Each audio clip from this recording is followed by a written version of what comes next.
In a shocking change of policy, now former IDF Chief of Staff Gadi Eisenkot revealed on Sunday to the British Sunday Times newspaper that Israel has indeed been supplying weapons and funding to Syrian rebel groups in the Golan Heights. These claims have been made many times throughout the years, but this is the first time an Israeli official has confirmed such reports, and it came on the same day that Eisenkot admitted responsibility for striking, quote, thousands of targets in Syria as well.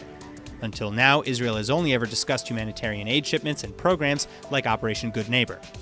Earlier this week, Prime Minister and Defense Minister Benjamin Netanyahu also broke with Israel's tradition of ambiguity in Syria by adding to Eisenkot's comments. He confirmed not only that Israel carried out hundreds of attacks against Iranian and Hezbollah targets, but also that Israel struck Damascus International Airport last weekend, a break from policy that at the time was considered just a campaign ploy.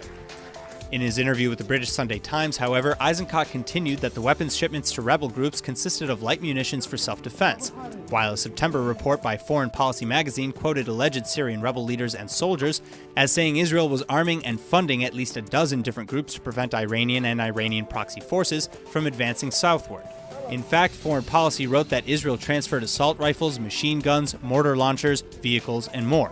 That being said, rebel groups in the region still reportedly feel abandoned by Israel, both due to the lack of Israeli intervention during Assad's recapturing of Syrian territory, and due to the discontinuing of Israeli military and humanitarian aid that followed.